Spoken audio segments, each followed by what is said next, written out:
გამარჯობა, მე ვარ თინათინ გოგოჩაშვილი, YouTube არხი კიბენი გთავაზობთ გადაცემას პოლისემია. პოლისემია ეძღვნება ლიტერატურას და ლიტერატურულ ინტერპრეტაციებს. კეთილარს კეთილისა ბაძვა მარადის. ეუბნება პავლე მოციქული გალატელებს, როდესაც ცდილობს, რომ მათ შეაგონოს აირჩიონ კეთილი და განაგდონ ბოროტი, ყური არ ოგდონ წიგნობრებს და მიხვდნენ ჭეშმარიტებას. ამ სიტყვებს იმეორებს ჩვენი დიდი მწერალი მერვე საუკუნის იოანე საბანისძე, როდესაც იგი აღწერს არაბი ჭაბუკის აბოს ცხოვრებას.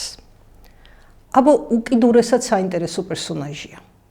ეს არის ადამიანი, რომელიც სრულიად მოულოდნელ მოქმედებებს სჩადის, ის ჩამოდის ქართლში და იღებს რწმენას იმ ხალხისას, რომელიც არის შევიწროვებული, დაჩაგრული და დამცირებული. სწორედ აბოს შესახებ, იმის შესახებ თუ რა მოტივებით იყო აღზრული ეს ახალგაზრდა კაცი და რა კვალი დააჩნია მან ჩვენს ქვეყანას, ზოგადად ქრისტიანობას, ამაზე ვილაპარაკებთ მე თინათინ გოგოჩაშვილი და ფილოლოგიის მეცნიერებათა დოქტორი, დეკანოზი მიქაელ ჭავაშვილი. მამო, მოგესალმებით. ქრისტე აღსდგა. ჭეშმარიტად აღდგა.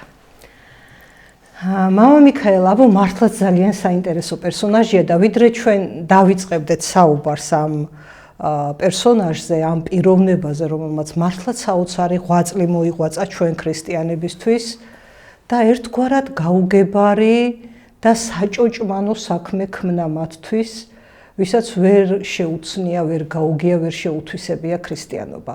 რა იძულებდა აბოს ამგვარად მოქცეულიყო.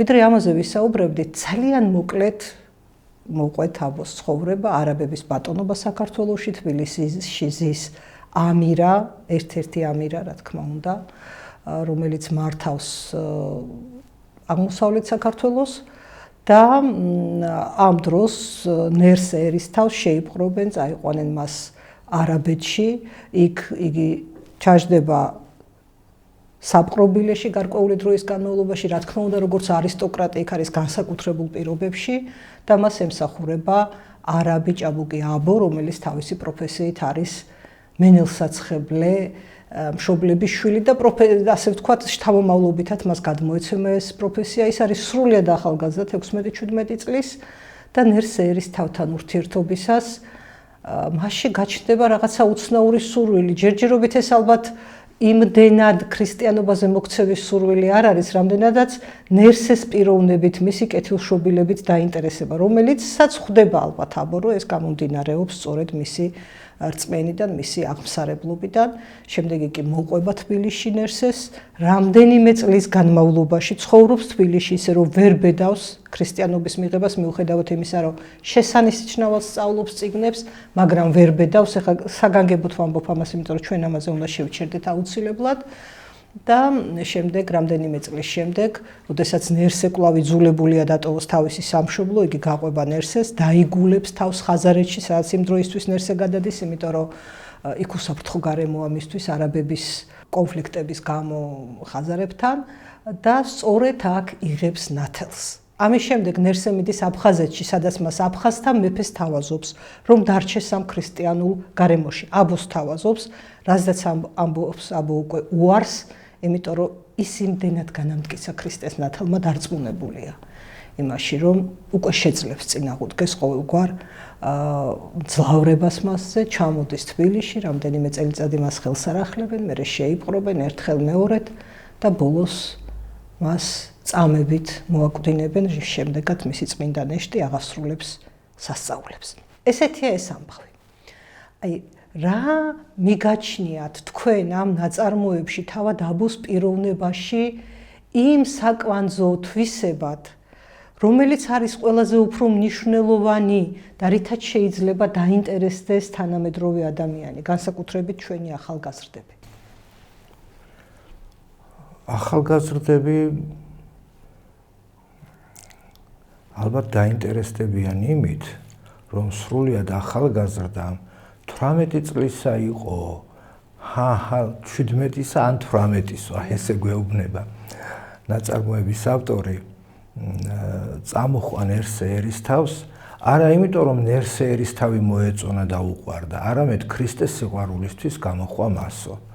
ასე გვეუბნება ტექსტი ჩვენ და ალბათ დაინტერესდებიან ახალგაზრდები იმით, რომ კარგმა ადამიანმა, ღვთისმიერმა ადამიანმა შეიძლება კაცი მიიყვანოს ცხონებამდე, მიიყვანოს ქრისტემდე და ვინმეს გამო კი არ უნდა იყო მადიდებელი ღვთისა, არამედ თვითონ ღვთის სიყვარულით უნდა იყო ანთებული და უნდა გქონდეს სარწმუნოება. ეხლა ზოგს რა შეიძლება მოეწონოს ამ ნაწარმოებში ან არ მოეწონოს და ზოგს რა, მაგრამ თვითონ ამ ნაწარმოების მიზანი იყო ის, რომ გაეღვივებინა სიყვარული ღვთისა და სარწმუნოებისა ჩვენს ხალხში, რომელიც იმ დროს ძალიან დიდად იყო შევიწროებული ქრისტიანობის გამო. აი ამაზე რომ გავჩერდეთ ცოტა ვრცლად, მამაო, იმ ჟამინდელ ისტორიულ პერიპეტიებზე რა ხდებოდა მაშინ ქართლში? ყოველ შემთხვევაში ჩვენ ნაწარმოებიდან ვიცით ასეთი რამ, რომ სხვა არაფრის გამო, ავტორი ასე წერს, სხვა არაფრის გამო არ იზღუდებოდა ქართველი და განსაცდელში არ დგებოდა, გარდა იმისა, რომ ის იყო ქრისტიანი. აი შეგვიძლია ტექსტი წავიკითხოთ და იქ ძალიან კარგად ჩანს. აი რას ამბობს? რამე თუ რომელნი ესე ვართ ყურესა ამას ქვეყნისასა, ქართველებზე ლაპარაკობს, სასტიკებისაგან და სივერაგისა მანქანებითა მიცსაცთურებისათა, ზედამდგომელთა ამათ ჩვენთა, ფლობელთა ამიჟამისათა, არაბებზეა საუბარი, ზაკულებითა მოძღვრებისათა, თვით თავითვისით ჯულისდებისათა, განდგომილთა ქრისტესაგან, მრავალი შეაცდუნეს და გარდაადრიკნეს გზისაგან სიმართლისა და ჭეშმარიტებასა ქრისტეს სახარებისასა შეეცოდნეს. რომელი 500 წლისა ჟამთა დაუწინარესღა ჯულდებულ ყოფილ არიან წმიდითა, მადლითა, ნათლისღებისათა, მიერიდან და ვიდრე აქამდე ნაშობნი ქრისტიანეთანი, ჩვენზეა ლაპარაკი, გარდაგულარზნეს რომელნიმე მძლავრებითა, რომელნიმე შეტყუილითა, რომელნიმე სიყრმესაშინა უმეცრებითა, რომელნიმე მზაკვარებითა და სხვანი რომელნი ესე ვართ მორწმუნენი, მძლავრებასა ქვეშე დამონებულნი და ნაკლოვანებითა და სიგლახაკითა შეკრულნი, ვითარც არ რკინითა ხარკსა ქვეშე მათსა გვემული და ქენჯნილნი, ძვირძვირად ზღვეულნი, შიშითა განილევიან და ირყევიან, ვითარც არ ერწამნი ქართაგან ძლიერთა, არამედ ქრისტეს სიყვარულითა და შიშითა, ჩვეულებრივ მამულისა სვლისა, ჭირთა მოთმინებითა, არაგან ეშორებიან მხოლოდ ჩობილისა ძესაღმთისასა. ეს ცოტაზეა ლაპარაკი. მაინც რომ თანამედროვე ქართულად გადმოვიტანოთ ეს. თანამედროვე ქართულად რომ გადმოვიტანოთ, ეს ასე არის, რომ ამ სოფლის ზედამდგომელნი, ანუ არაბები, რომლებიც იმ დროს საქართველოში იყვნენ გაბატონებულნი, ზდევნიდნენ, ავიწროებდნენ ადამიანებს, ქრისტეს ნათლით განათლებულ ადამიანებს, რომლებიც 500 წლის წინათაც კიო იყვნენ ქრისტიანებიო და ზოგს მძლავრებით, ზოგს ტყუილით, ზოგს სიჭაბუკის გამოუცდელობის გამო აიძულებენ, რომ ზურგი აქციონ თავიანთი მამაპაპის სარწმუნოებას. აქ მარტო მამაპაპის სარწმუნოებაზე ხო არ არის ლაპარაკი, აქ არის საუბარი ჭეშმარიტებაზე. აი ამას ზურგი აქციონ და ცოტანი არიან დარჩენილნი ისინი, რომლებიც ჩვეულებისაებრ მამულის ასულისა, აი მისდევენ იმ გზას, რომელიც აცხონებს ადამიანს. აი ასეთი ვითარება არის და ამ ვითარებაში, ამ დროს, ამ სიმძიმეში, სულიერ სიმძიმეშიც, ფიზიკურშიც, რა თქმა უნდა, ტყვეობაში, დამცირებაში გამოჩნდება ერთი ადამიანი, რომელიც არ არის ქართველი, არის არაბი, დედით და მამით ისმაიტელი არის, რჯულიც ჰქონდა მას, მაჰმადიანი იყო, რჯულიც ჰქონდა მაჰმადისა, კარგად იცოდა, წიგნი იცოდა, წიგნით იცოდა და აი ეს ადამიანი მოინდომებს შეისწავლოს ქრისტიანობა და შემდეგ მიიღოს ქრისტეს ნათელი.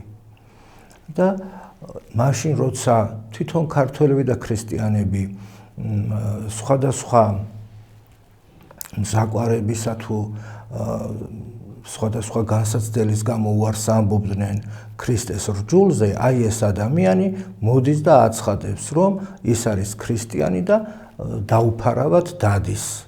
როგორც ქრისტიანი პირჯვარსაც იწერს, ტაძარშიც შედის, მარხვასაც ინახავს და ცხოვრობს როგორც ქრისტიანი, როგორც აი ანთებული სანთელი, ისე ჩანს ყველა მხრიდან. ანთებული სანთელივით ჩანდა. აი ესე ჩანს ყველა მხრიდან. ისიც რა ის საინტერესოა, რომ ისინიცო, ვინც არიცვლიდნენ ჯულსო, ისინიც კი მერყეობდნენო და ერთ რამეზე მინდა გავამახვილოთ ყურადღება, მომო თქვენ ალბათ გსმენიათ და მე ხშირად მსმენია დღეს განსაკუთრებით თანამედროვე ინტერპრეტაციებში, რომ აბოზე ამბობენ, რომ ის იყო თავისი რჯულის მოღალატე.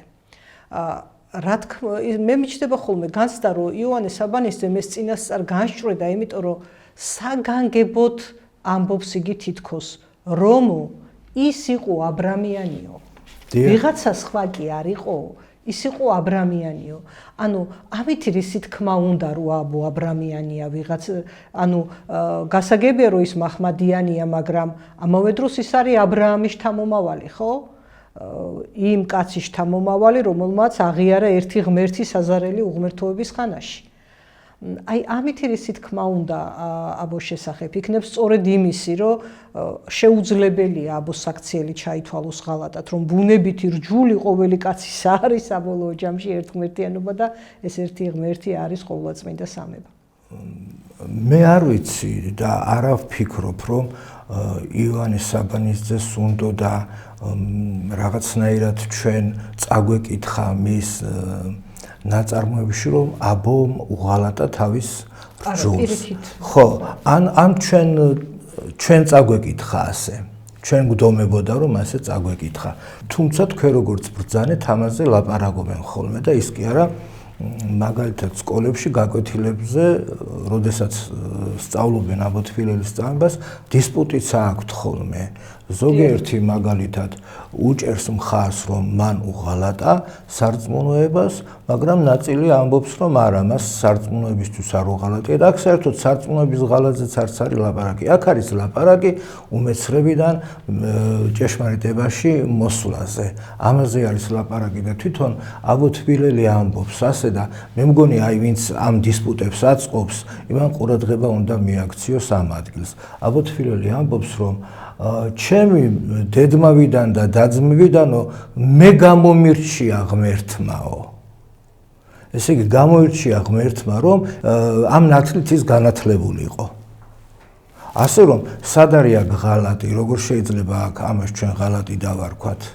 ამას ჩვენ ვერავინ ვერ დაარქმევს ამას. ეს არის კაცის ესე იგი აზრიანი არჩევანი, გონიერი არჩევანი ცხონების გზაზე შედგომისა. მან თავისი რჯული იცოდა ძალიან კარგად, წაკითხული და შესწავლილი ჰქონდა, ეს არ იყო ვიღაცა ღარიბი ფენის წარმომადგენელი, რომ ვერ მიიღო განათლება, წერა-კითხვა არ ასწოდნოდა. ეს მას შესწავლილი ჰქონდა, ჩვენ ვიცით კიდევაც თვითონ თხზულება ამას გვეუბნება, იოანე საბანისძე ამას ადასტურებს გვეუბნება. და მან ასევე წიგნიერად ღრმად შეისწავლა ქრისტიანობა. შეისწავლა, მერე შეადარა და არჩევანი გააკეთა. და არჩევანი გააკეთა არა კაცთა ზღაპრებით შექმნილი რჯულის სასარგებლოდ, არამედ იმ ჭეშმარიტების სასარგებლოდ, რომელიც მან აღმოაჩინა ღვთის სიტყვაში, სახარებაში და თავით შესწირა ამ სარწმუნოებას. ეხლა მოდით აი იცით რა მომენტი განვიხილოთ, წეღანაც აღნიშნე ეს აბო ძალიან ლოგიკურად ვითარდება მისი ასე ვთქვათ სულიერი ცხოვრების გზა. ჩამოდის ის ქართლში და ცხოვრობს ქართველთა შორის, მან უკვე ისწავლა რაღაც დონეზე ქრისტიანობა, მაგრამ ვერ გადაუწყვეტია მონათვლა. ვერ გადაუწყვეტია მონათვლა იმის გამო, რომ მას ეშინია.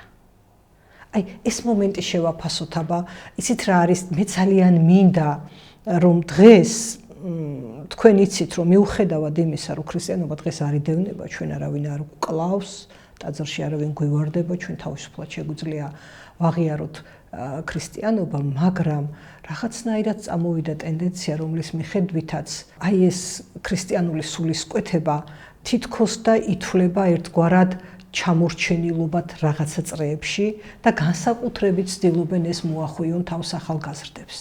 და ბავშვებს უთხრან, რომ იცი რა, რაღა დროს ეგ არის, ხო? ის ვინც ქრისტიანია, დღეს არის ჩამორჩენილი.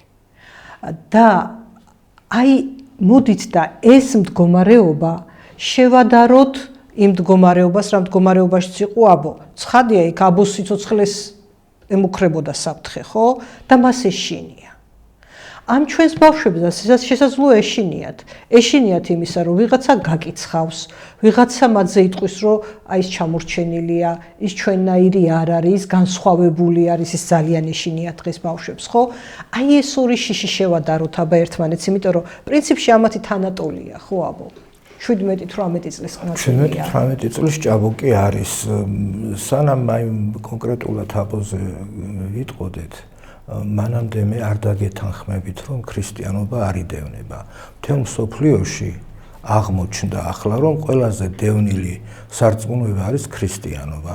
თუ კი სადმე ვინმე სარწმუნოებისთვის კლავენ, ყელს ასჭრიან, ახრჩობენ, თუ შეზღუდული არის ყველანაირად, ეს ქრისტიანები არიან და ამას ჩვენ არ ვამბობთ და არ ვიგონებთ, აი მე და თქვენ აქ სტუდიაში მსხდომი ქართველები, არამედ ამაზე მსოფლიო პრესა წერს ამ ბოლო ხანებში, რომ ეს ასე არის და ქრისტიანობა არის ერთ-ერთი ყველაზე დევნილი სარწმუნოება მსოფლიოში. მეორე საკითხი, რომ არის წრეები, რომლებიც თქვათ ცდილობენ წარმოაჩინონ ქრისტიანი ადამიანი როგორც რეტროგრადი, ასე ვთქვათ, ყველაფერი პროგრესის მოწინააღმდეგე, უცოდინარი, გაუნათლებელი, შავბნელი, რა ვიცი მე, თუ კი რამე არსებობს, ეხლა აღარ მადგება ენაზე, რომ თქვა ის სიტყვები ასეთად, ეს არ არის დასაღონებელი საქმე. ეს იმისი სულის გამონაშუქი არის, როგორც თვითონ არის, ვინც ამას ცდილობს. რაც შეეხება მეორეს, ვინც განიცდის ამას, რომ მე შეიძლება ასეთ ჩამთვალოსო, იმას სჭირდება გამხნევება და შექება სჭირდება. დღეს ბულინგს ეძახიან. ბევრი რაღაცის გამო შეიძლება ადამიანს დასცინო, აბუჩათ აიგდო, დაჩანო. ახალგაზრდებზე როცა არის ეს განსაკუთრებით სარწმუნოების თვალსაზრისითაც შეიძლება ვთქვათ, რომ ასე ხდება. მაგრამ აი ბოლო ხანებში მე ჩემს დაკვირვებას და განცდას გადმოვცემ. ამ ბოლო ხანებში, რაც სრულიად საქართველოს კათოლიკოს პატრიარქის სამძიმრის დღეები იყო, მე ორჯერ ვიყავი იმ დიდ რიგში, აი ვიდექი და ველოდებოდი, როდის მოვიდოდა ჩემი, ეს საათები გრძელდებოდა და მე რას დავაკვირდი, იცით? უამრავი ახალგაზრდა იყო ჩემს გარშემო, ესე მე იმათ არ ვიცნობდი, რა თქმა უნდა, უამრავი ახალგაზრდა.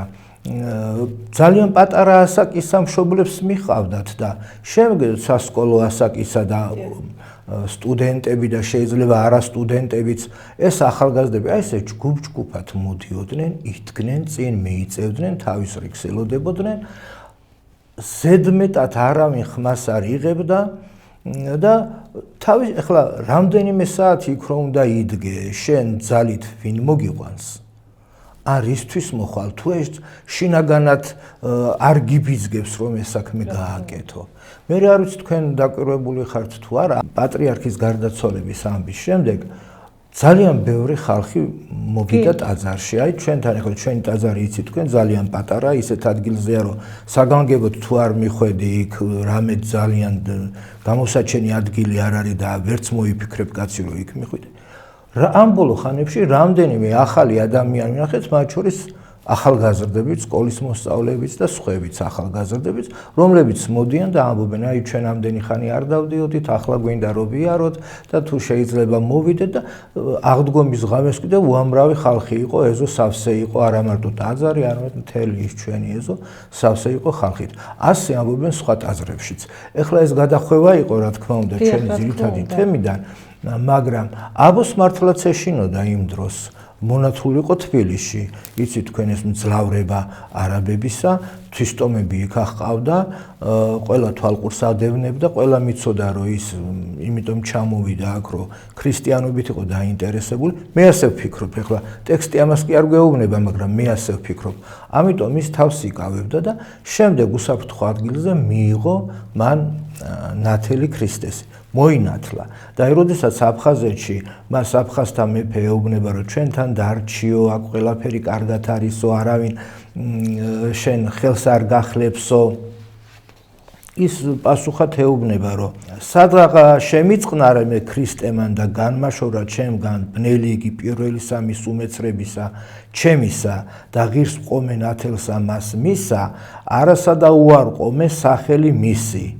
დაღა თუ ბევრეული ოქროისა და ვერცხლისა მომცენ მე, გინა თუ ტანჯვითა და გვემითა განმიკითხონ მე, ვერ განმაშორონ მე სიყვარულსა უფლისა ჩემისასა. და შენც ნუ დამაყენებ ეუბნება, ნუ დამაყოვნებ აქ ნუ დამტოვებო.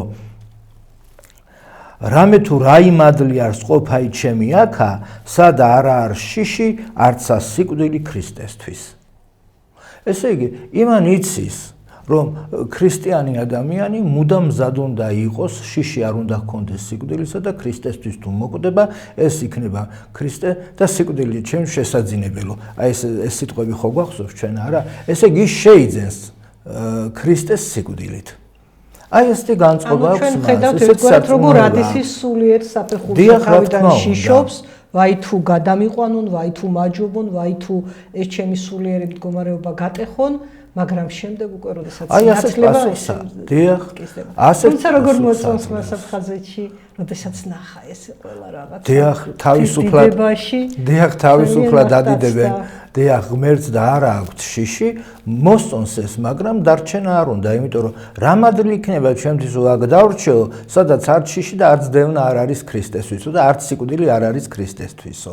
ამიტომ დაბრუნდება ისევ თბილისში და რამდენიმე წელიწადი განცხადებულად ცხოვრობს, როგორც ქრისტიანი, სანამ არ დააბეზღებენ თავის თანატომელები, რომ არის ასეთი ადამიანიო და თუ არ დავაშინებთო მასო, მაშინ სხვებიც მიბაძავნო და ისე კი ჯობია რომ მოვკლათო.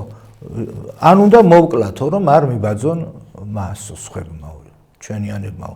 როგორცა ჩანს, ბევრი იყო ალბათ, რატო ამბობენ ამ სიტყვას, მე ასე ვფიქრობ, ალბათ ბევრი იყო რაღაცა დადებითად განწყობილი ქრისტიანებისადმი და ქრისტიანული რწმენისადმი, მოსწონდათ რაღაცეები, მაგრამ აი შიშის გამო ალბათ ბოლომდე ვერ ცდილობდნენ, ვერ აკეთებდნენ იმას, რომ მიიღოთ რჯული ქრისტესი. აი მოვკლათო ეუბნებიან. რა უცნაური, ალბათ გრძნობდნენ, ხედავთ, როგორ შეიძლება, როდესაც არსებობს ჭეშმარიტება და შენ გახარ აი ამ ჭეშმარიტების ნათლის წინაშე, რომ ვერ ხედავდი ამას. აუცილებლად ხედავ, უბრალოდ გააჩნია, როგორ იღებ, ხო? ვიღაცა ამას იღებდა მზაკვრებით, ბოროტებით და აბო რაღაცა გული გაუხსნა. იცით რა, მამაო, ალბათ არის ძალიან რთული, რომ ეს ბავშვებს რაღაცნაირად დღეს დაანახო. ამ ადამიანის სულიერი მდგომარეობა, როგორი ბედნიერება, როდესაც შენ შეხვდები ჭეშმარიტებას და ამავე დროს არის ადვილი იმ ხრივ, რომ ესენი რომ ახალგაზრდები არიან, ჯერ კიდევ რაღაცა შეურყვნელი და სუფთა გული აქვთ და მათ გულს ალბათ უფრო მეტად შეუძლიათ ამ ყველაფრის მიღება.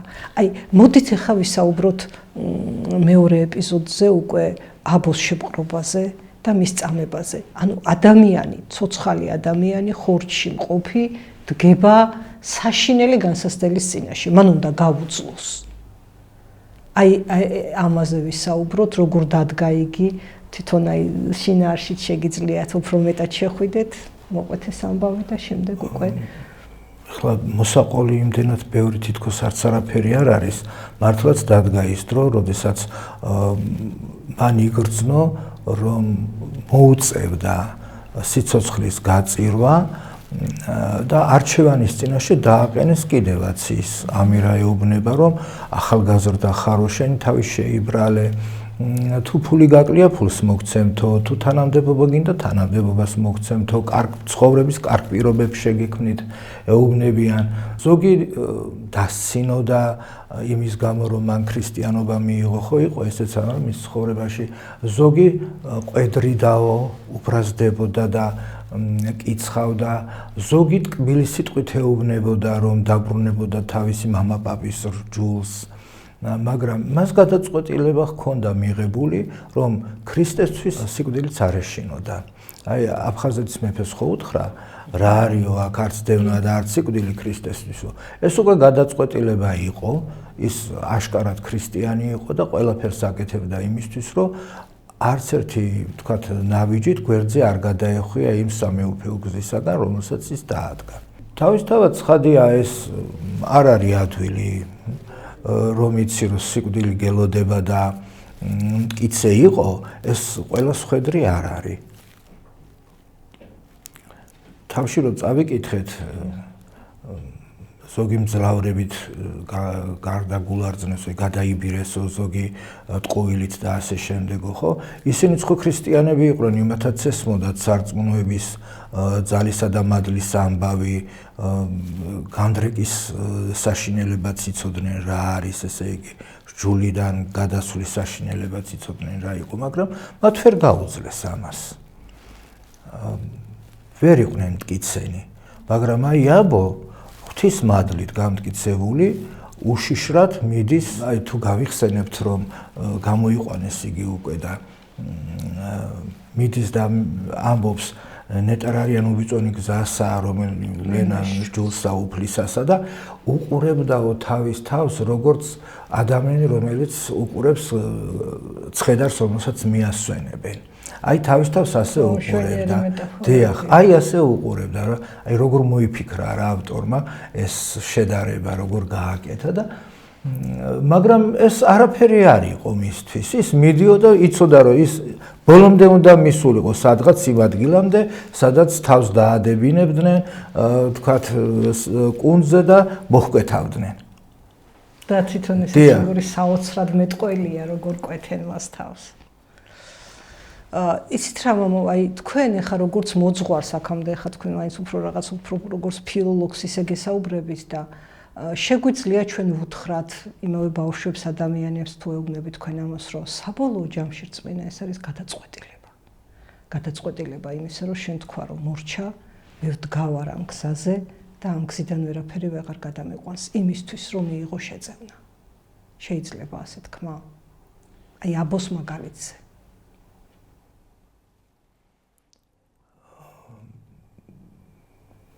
ზოგადად რწმენის საქმე ეს არის იმ გზაზე სიარული, რომელიც დაგვისახა უფალმა. ეს ჩვენ ყველამ ვიცით. და ამ გზიდან არ უნდა გადაუხიოს კაცმა. თუ ხარ სარწმუნოებაში, მე იმას არ ვამბობ, რომ არ დადგება კრიტიკული წუთი, როცა კაცმა არჩევანი უნდა გააკეთოს, დადგება ეს. დიახ, დადგება ეს და აი როცა დადგება, მაშინ სწორი არჩევანი უნდა გააკეთოს. ჩვენ ვიცით ძალიან ბევრი წმინდანი, აი რომელიც სხვადასხვანაირი ცხოვრებით ცხოვრობდა, მაგრამ როცა დადგა რაღაცა წუთი, მან სწორი არჩევანი გააკეთა და გადარჩა ცხონდა და სხვებიც აცხონა და დღესაც ჩვენთვის მაგალითია სიმტკიცისა და ვბაძავთ ჩვენ მათ.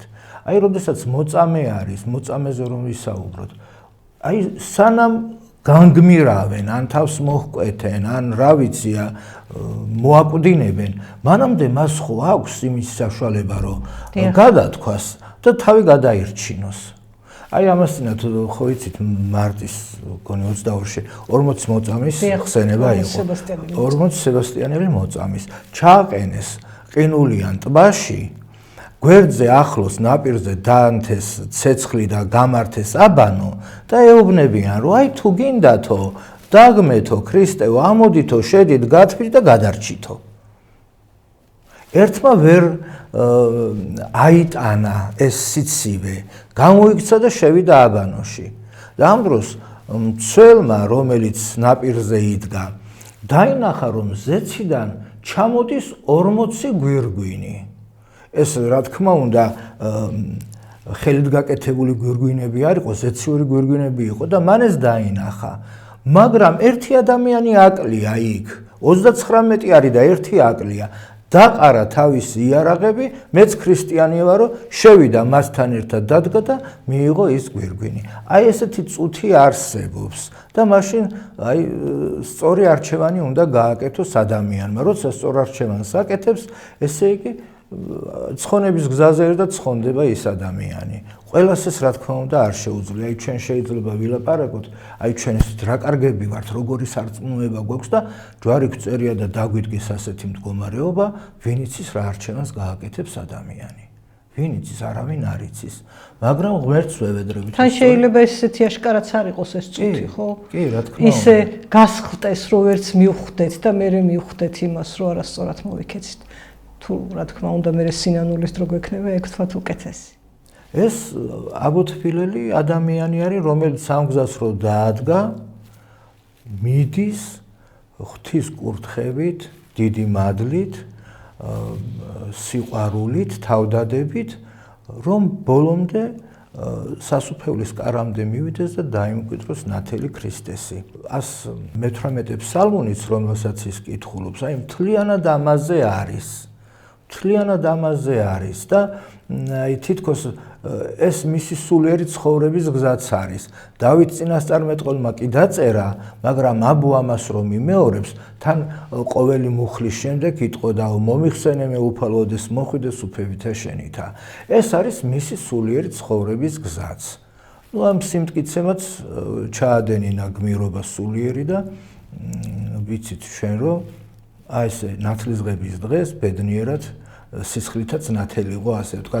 ნათელღებულმა სისხლითაც ნათელი იყო. თვითონ ციხეში რა საოცარი იყო მისი ყოფნა, როგორ ყოველდღიურად მტკიცდებოდა, ახალ სათნოებას აღასრულებდა. დიახ, ყველაფერი გაყიდა და ითხოვა, რომ ზოგი ღარიბებისთვის დაერიგებინა და ზოგი ეყიდათ, ვთქვათ, სანთლები მთელი დღე და ღამე იდგა და ფსალმუნებზე პირად ამბობდა, ითხოვდა რომ მოეხსენებინათ ის ეკლესიებში, საგზალიც მიიღო, წმინდა ზიარებაც მიიღო, სანამ აღესრულებოდა, ყველაფერი მიიღო ის, რაც მას განამტკიცებდა სულიერად. ეხლა ჩვენ ვსაუბრობთ და ვინც ვთქვათ გვიყურებს ისეთი ადამიანი, რომლისთვისაც აბოთფილელის მარტო ლიტერატურული ტექსტი არის, იმისთვის ცოტა შეიძლება ღიმილის მომგვრელი იყოს ეს ჩვენი საუბარი, არამეცნიერული, ასე ვთქვათ.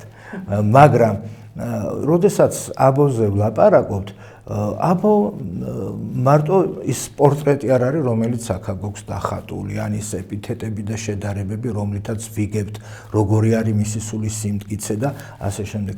ის არის მორწმუნე ადამიანი.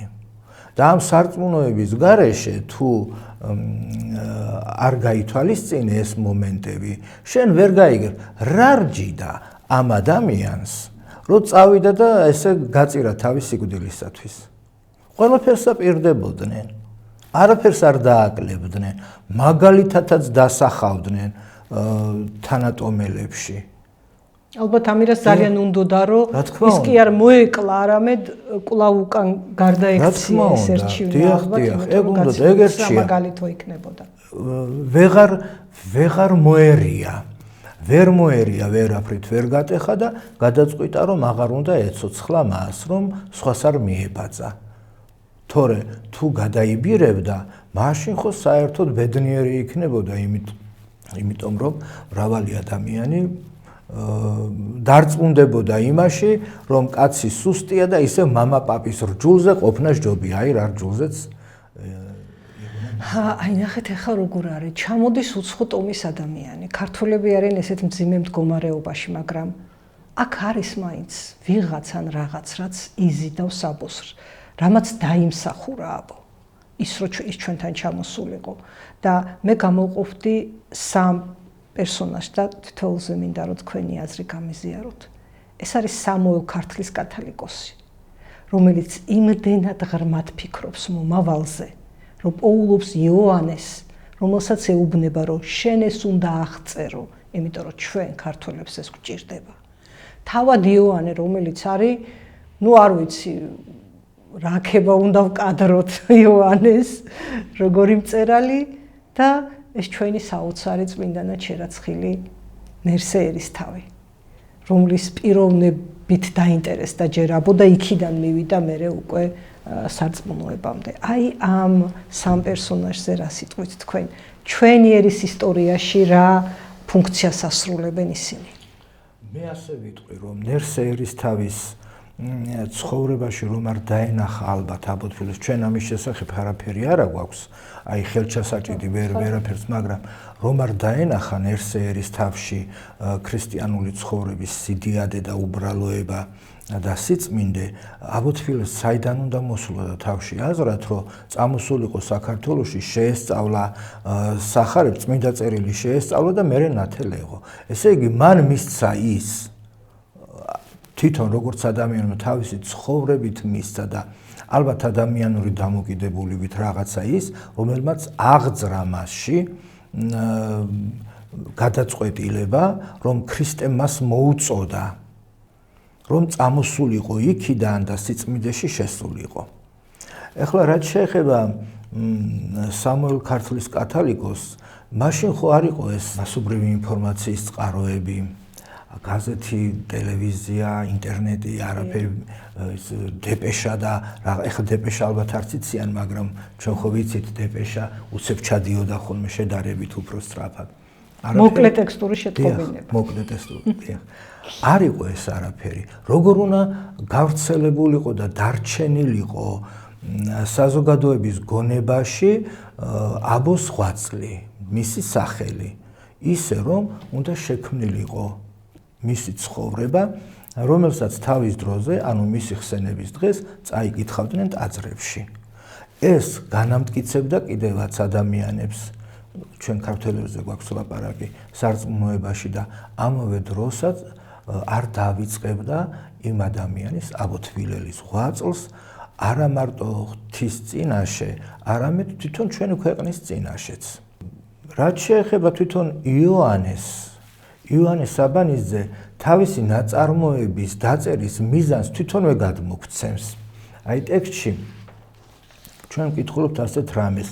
რამე თუ სიმტკიცე და სიხარული ექმნის ჭაბუკთა მოთხრობითა მით სიმხნე იგი ქრისტეს მოღვაწეთა და სიქადულ და მხიარულება მოხუცებულთა ხსენება იგი ღვაწლისა მის მარტვილთაისა და საწადელ და სასრუელ მღვდელთა და ყრმათა მათ მოწაფეთა და შვილთა ეკლესიისათა კრება იგი დღესასწაულისა მის წმიდათაისა.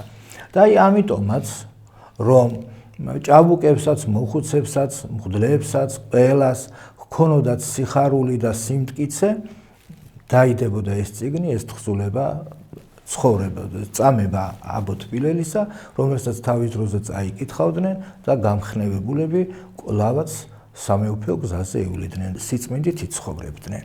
სირცხვილი იყო, რა თქმა უნდა, ნაწარმოებში შესჩანს, სირცხვილი იყო, რომ ქართველებში არ გამოჩნდა არავინ ისეთი, ვინც თავს გასწირავდა ქრისტესთვის და მაგალითს მისცემდა სხვებს სულიერი სიმტკიცისას. და აი გამოჩნდა ეს არაბი ჭაბუკი, ჩვენ 64-ში გადმონერგილი, ზეთისხილი, არაბი, დედით და მამით და ამ ადამიანმა განამტკიცა სარწმუნოებაში შეშინებული ქართველი ერი, რომელიც მრავალი საუკუნე იყო ქრისტიანი და ნათელღებული.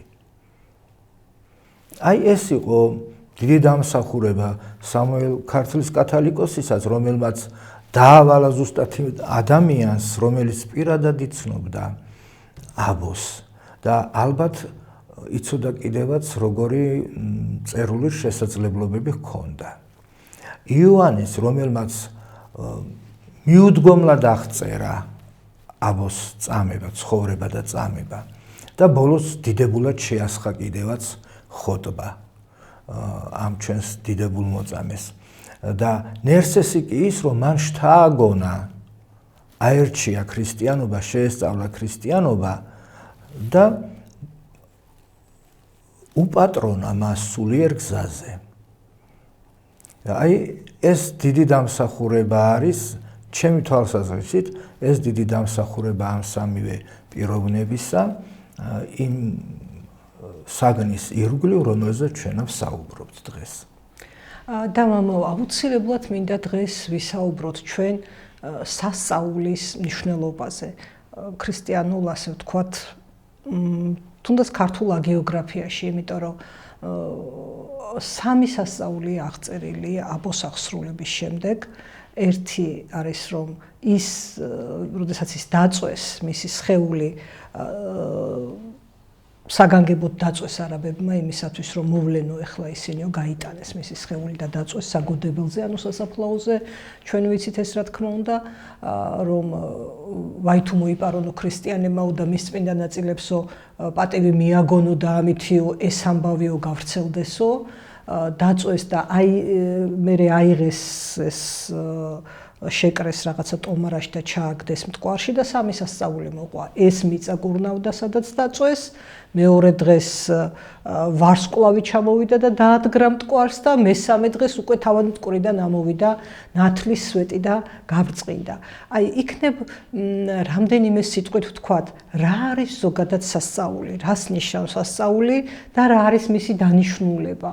იმიტომ რომ ჩვენ ხო ვიცით სახარებიდან რომ ნათესავი ბორტი და მემრუშე სასწაულს ეძიებსო, ანუ სასწაულის ძიება თავისთავად ესე დაჟინებით სასწაულის ძიება არ არის სწორი ქრისტიანული განწყობის ნიშანი.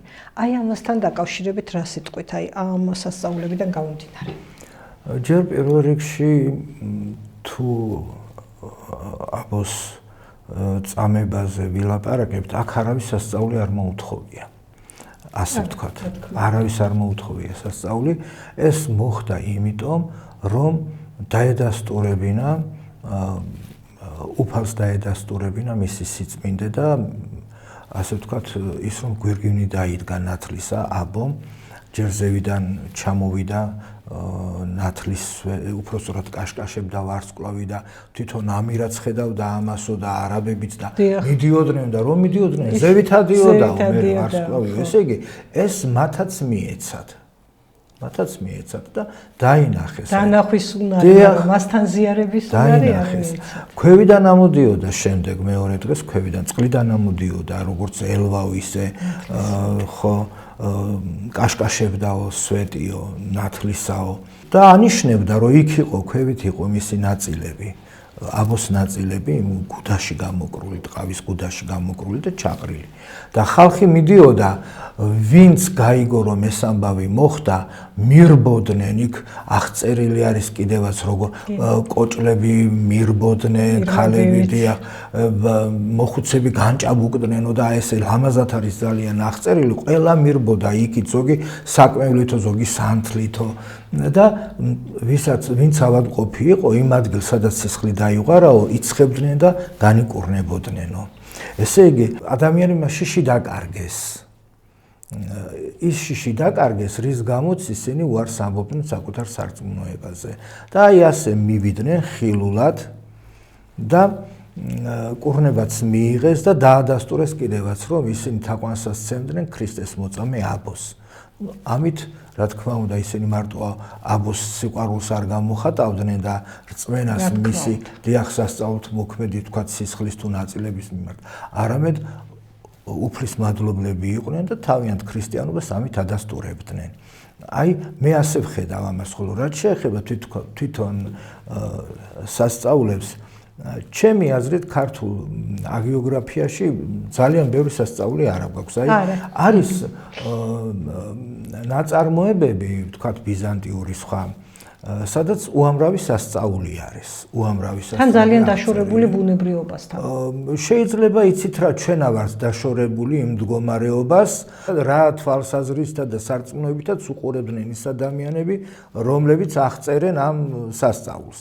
ეს შეიძლება ჩვენა ვართ. ჩვენ ეხლა ერთმა ადამიანმა თქვა, მე მახსოვს რამდენიმე წლის წინ, როგორო სკოლაშიო წმინდა გიორგის ცხოვრება უნდა ასწავლოთო, ის სასწაულებიო, ბავშვმო ეგ როგორ უნდა დაიჯეროსო.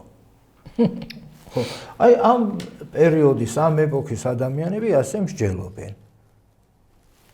ვერც ამას ვერ დაიჯერებს ვიღაც ასეთი ადამიანი, რომ იქ კაშკაშებდა ვარსკვლავი, ქვევიდან ანათებდა რაღაცა ნათლის სვეტი, იქ სისხლიანი მიწა წაისვა ვიღაცამ და განიკურნა, ვერც ამას ვერ დაიჯერებს.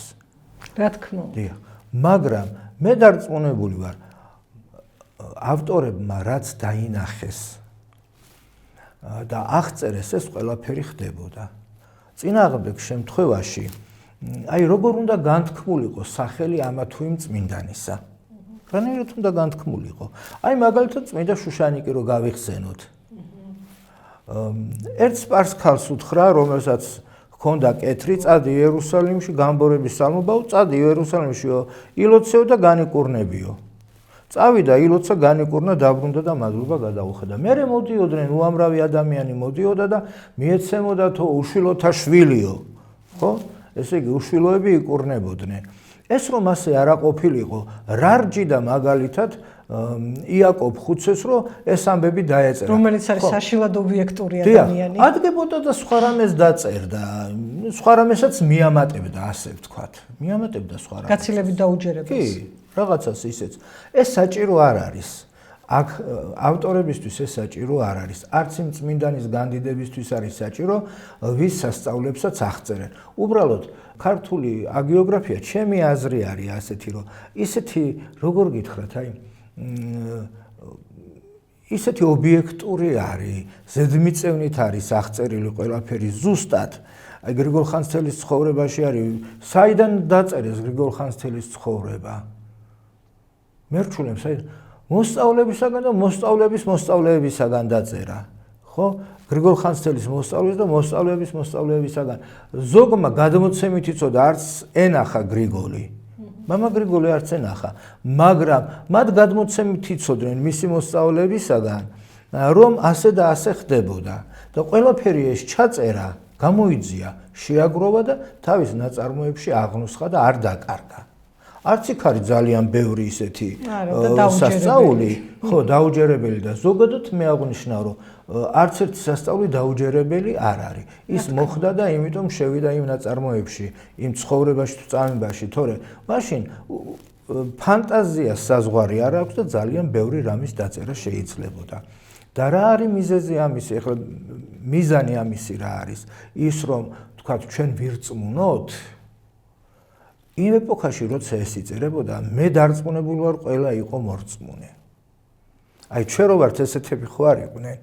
იმათი ლაპარაკიც, იმათი ცხოვრების წესიც იყო 100-ჯერ და 1000-ჯერ უფრო წმინდა და სარწმუნოებრივი, ვიდრე დღევანდელ ყოფაში ჩვენ რო ვართ. იმათ ეს არ სჭირდებოდათ. უბრალოდ ეს დაიწერა, ეს მოხდა და დაიწერა. იმიტომაც არის ალბათ, რომ ქართული აგიოგრაფიული ძეგლები ჩვენთვის ისტორიული წყაროებიც არის. ეხლა ივანე ჯავახიშვილს მთელი ტომი აქვს ამაზე მიძღვნილი, ამისთვის მიძღვნილი და ეს არის ჩვენთვის ისტორიული წყაროებიც, იმიტომ რომ მასში არ არის სიცრუე. უბრალოდ ჩვენ ვეღარ მივდივართ იმ ნათელ და წმინდა გონებამდე, რისთვისაც შექმნილია, რისთვისაც შექმნილია ეს ნაწარმოებები, თორემ ის ყველაფერი ისე იყო, როგორც აი აღწერილი არის ამ ნაწარმოებებში. ეს ჩემი დიდი რწმენა არის. და რომ კითხულობთ, აი ვინც გინდა იმან წაიკითხოს აგიოგრაფიულ ნაწარმოებს, თუ ის გულით კითხულობს, მაშინ ისეთი მადლი შემოდის ხოლმე, რომ არ შეიძლება გული არ აუჩუყდეს, ცრემლი არ მოადგეს თვალზე და ყველაზე კარგი რაც არის, საკუთარი არაწმინდების განცდა არ გაუჩნდეს. აი, როდესაც იმ ადამიანის ცხოვრებას ან წამებას კითხულობს, ნებისმიერი წმინდანი ავიღოთ. ეს მადლიანი ნაწარმოებია, მადლია ამ ნაწარმოებში, ღვთის მადლი არის და ის ეხება ხოლმე ზუსტად ჩვენს გულს, გონებას და სულს. ეს არ არის ლექსი, მაგალითად, მთაწმინდის მთვარე, რომელშიც დიდი აზრი არის, რა თქმა უნდა, და დიდი ნაწარმოებია, მაგრამ არ არის იმისთვის შექმნილი, რომ შენ მიიღო ის ნათელი ღვთისა და მადლი ღვთისა, რომელსაც იმ წმინდა ტექსტის კითხვის დროს იღებ ადამიანი. ეხლა შეიძლება ვინმე ემთხვას რომ ეს რევს ალაპარაკობს, როგორ ეს განაწმინდა ტექსტი არ არისო? ჩვენთვის ძალიან ძვირფასი არის. ტექსტი არ არის. ხო, ჩვენთვის ძალიან ძვირფასი არის ეს ნაწარმოებიც და მის ავტორის და მისი ყველა ნაწარმოებიც.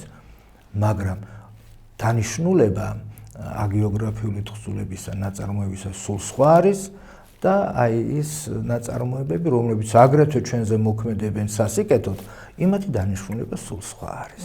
დიდია ჩვენზე თავად აბოს ცხოვრების სამუელ ქართლის კათოლიკოსის, ასე ვთქვათ, განზრახვა. დიდი განზრახვა. შესრულებულია. მართლაც დიდად იმოქმედა ჩვენზე ამ ნაწარმოებმა და იმოქმედა ჯერ კიდევ აბოს გარდაცვალებისთანავე, როდესაც ეს ადამიანები ამ სასწაულებმა ესოდენ განამტკიცეს. აი ამ ნაწარმოებში არის არჩევანის თავისუფლებაზე საუბარიც. ახლა პირდაპირ ასე არ არის, რა თქმა უნდა, მაგრამ აი როდესაც გონიერი ადამიანი ამას კითხულობს, იმან იცის, რომ ეს ნაწარმოები არჩევანის თავისუფლებაზეც არის. და აი როდესაც ჩვენ ვთქვათ სკოლაში ამაზე კი არ ველაპარაკებით ადამიანებს, ამის შესახებ კი არ ველაპარაკებით არჩევნის თავისუფლებაზე და სწორ გზაზე, აი როგორ უნდა აირჩიო. კი გაქვს თავისუფალი არჩევანი, მაგრამ რა უნდა აირჩიო, როგორ უნდა აირჩიო. ამაზე კი არ ველაპარაკებით, არამედ ვეუბნებით, რომ ეს არჩევანი იყო მოღალატეობა. ეს არის აი წყალში ჩაყრილი შრომა. როგორი კარგიც არ უნდა იყოს მასწავლებელი ენამზიანი და იმ ცოდნე ზედმიწევნით ტექსტისა და რა ვიცი მე ყველანაირად კარგი და კარგი, ეს არის წყალში ჩაყრილი შრომა. იმიტომ რომ ღალატი სად შენ ღალატი კი არ უნდა დაგენახა აქა. სულ სხვა რამე უნდა დაგენახა.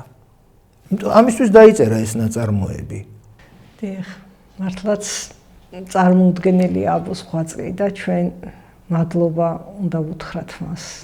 ამ პატარა ბიჭს, რომელიც ესე სასწაულებრივად მოვიდა ჩვენთან და ეს ჩვენი შერყეული გონება და გული და სული ესე განმართა და განამტკიცა და ჩვენ დაგვაბრუნა ქრისტიანობის გზაზე. მამაო, რა ძალიან კარგია, რომ თქვენ ფილოლოგიც ხართ, თან მღვდელმსახურიც ხართ, ეს ძალიან გვაკლია ხოლმე ჩვენ ქართველებს, ალბათ სასურველია, რომ მომავალშიც იყოს მსგავსი ბევრი ესეთი ღვთისმსახური, რომელსაც სპეციალური განათლება აქვს მიღებული. ძალიან დიდი მადლობა. შეგახსენებთ, რომ დღეს ჩვენი სტუმარი იყო რუსთავის ყოვლადწმინდა ღვთისმშობლის ხარების ტაძრის წინამძღვარი, დეკანოზი, ფილოლოგიის დოქტორი მიქაელ ჭაბაშვილი. კარგად ბრძანდებოდეთ.